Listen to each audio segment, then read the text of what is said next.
भैया मैं एक आयडिया देऊ क्या? क्वालिटी आहे का? एकदम जबरदस्त क्वालिटी आहे बघा. जम्या आयडिया जर क्वालिटी नसल गुजबे हाताला बसलाय बर का. अहो नाही भैया, क्वालिटीच आहे. भैया त्यांचा फोन आला नाही ना, आपणच त्यांना फोन करायचा. शहीद विक्रम राऊत यांच्या घरी भेट देण्यासाठी बोलूया. हा वाघ आहे तू माझा वाघ. डेलीवर जम्या. देवा थँक्यू, अशी 2 अनमोल माणसं माझ्या आयुष्यात पाठवण्यासाठी. मेरे तो अनमोल रतन. हा. पण यावर नुसती 2 दिवस चर्चा चालून उपयोग नाही. विके गेल्यानं आपल्याला लई मोठा मुद्दा मिळालाय. तो आपण आपल्या कामासाठी पुरवून आणि योग्य पद्धतीने वापरला पाहिजे.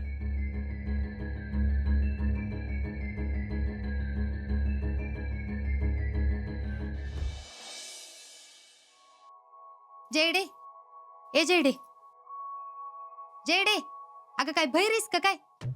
काय ग मम्मी, पेपर वाचते ना मी. आली मोठी पेपर वाचणार. चल जरा मला किचन मध्ये मदत करू लाग. एवढं वाचून झालं की येते. काय पोरगी तर आहे, एका कामाला हात लावायला मागत नाही. खायला कारण भुईला भार. नुसतं पेपर वाचून लय मोठं दिवा लावणार आहेस माहिती.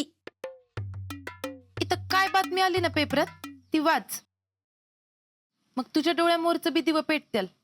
अशी काय बातमी आली? ऐक, शहीद विक्रम राऊत यांना सरकारकडून 25 लाखांची मदत जाहीर.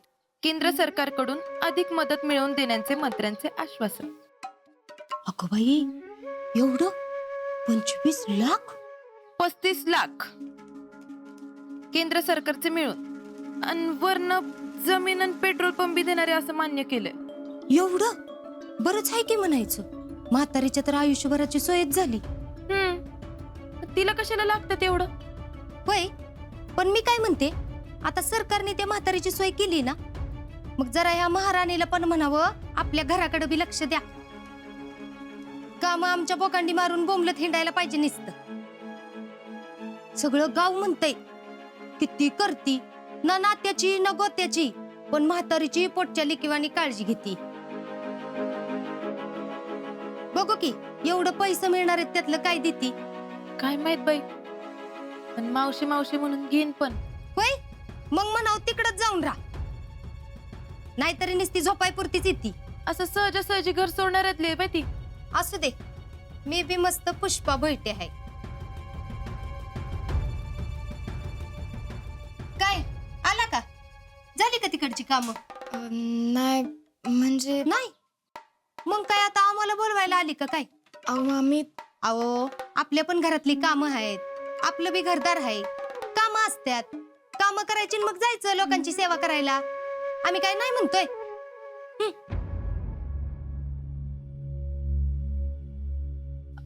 ही पेपरातली बातमी वाचली का विक्रमची? कसली बातमी? नाही, सरकारनं त्याला इनाम म्हणून जमीन आणि पैसे द्यायचं मान्य केलंय. बरंय, मावशीची पुढची सोय झाली. पण गेलेला माणूस थोडी ना परत येते.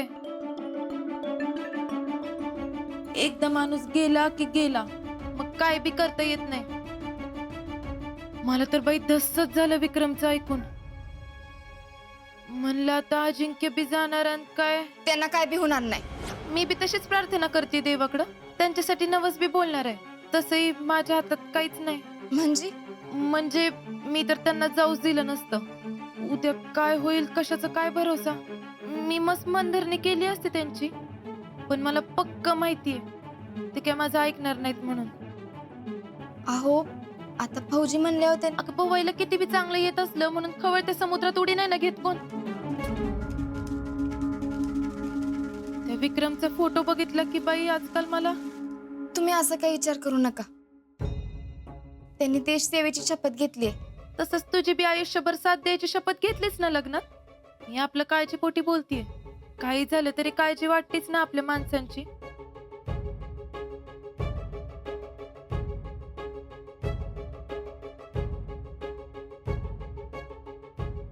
मला तर विक्रमच्या आईकडे बघवतच नाही बघ.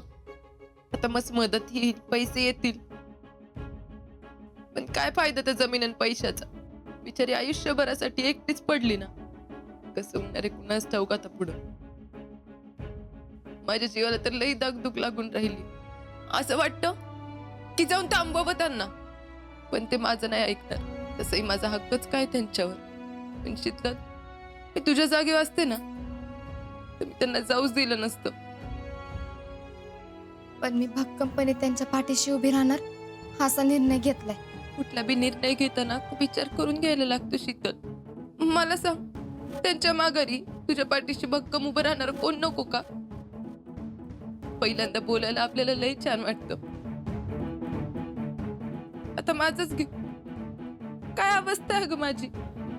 माझं लग्न झालं तेव्हा माझ्या नशिबाला हे असंच नाही असं कुणाला वाटलं होतं का? सगळ्या गोष्टी आपण ठरवू, आपण म्हणू असं नाही होत शीतल. अहो पण चांगला विचार करा की तुम्ही. मी चांगलाच विचार करते ग, पण तसं होत नाही ना. अहो, माझा संसार सुखाचा व्हावा म्हणूनच मी प्रयत्न करत होते. माझा नाही, पण किमान तुमचा तरी संसार सुखाचा व्हावा असंच मला वाटतं. तुमच्यासाठी जीव तुटतो ग माझा. अजिंक्य मित्र आहेत माझे, लहानपणापासूनची मैत्री आमची. त्यांच्या बाबतीत असं काही घडलं तर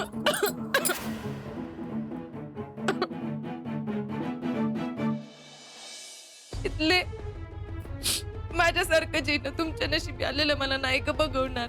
तुम्ही मैत्रीण आहेस माझी, तुमच्यासाठी जीव तुटतो का माझा. माझ्या गज्जितेपणी मुडद्यासारखं जगणं कुणाला नको यायला. अहो तुम्ही असं काय बोलताय? आम्ही आहे की तुमच्यावर. ते बोलायला झालं ग, मस्त हे घर माझ्या नावावर आहे. पण हेच घर मला खायला उठतं. आजूबाजूला मस्त सगळे लोक असतात, पण एकटं एकटं वाटतं मला. वर देखलं सगळ्यांशी बोलून चालून राहते मी, पण हक्काचं असं कोणीच नसतं ग बोलायला. लोक काय बोलतील या भीतीने ना कुठं जाता येतं ना काय करता येतं. नवऱ्याशिवाय नको नको होतं ग. ही असली जिंदगी जगण्यापेक्षा मरण आलेलं कधी पण बरं ग.